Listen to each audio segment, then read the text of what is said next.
Okay, so our weekly tasks. Spend some time this week really soul searching to find out your beliefs and your habits. So that way you can really look at them to determine do they align with your goal or don't they. It really takes digging deep to really see, okay, what are the things that I do? And the best way to do it is just, if you want to know what's going on inside, look at the outside. If you look at your environment, then you can see, that this is all a reflection of what's going on in your mind.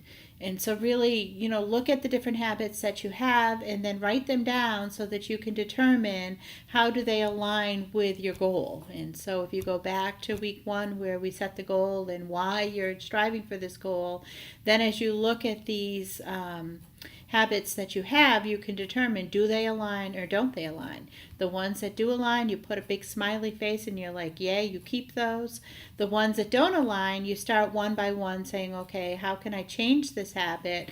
Maybe make just a small tweak here or a small tweak there to be able to get it to align towards your goal.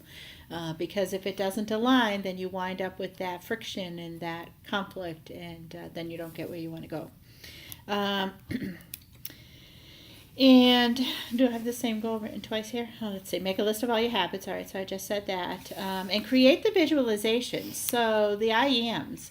We talked about the self-worth and, our habits, our paradigms, our beliefs. As you're looking at your beliefs, think about also your, self-worth. Do you feel that you are worthy of achieving that goal? Do you feel that you are deserving of achieving the goal that you're striving for? Because you want to be able to make sure that you're aligning then your I ams and the affirmations that you're saying. So the way that Tony Robbins describes it is he says, think of it like a table. So the belief is the table. And so if you're going to change the belief and make it to the belief that you want to be able to achieve, there's your tabletop. Now what you've got to do is you've got to start giving it some supporting reasons to put underneath it. So if you say, I am worthy of eating healthy and being able to support my health and making me a priority, then what you want to do is you want to put some reasons that support that, because the more reasons that you put to support it, the more that your subconscious mind kind of grasps onto it. So I am a kind and caring person. I bring value to my family and to others. You just start bringing in those other things that you can bring in, and they become the table legs and they start supporting it.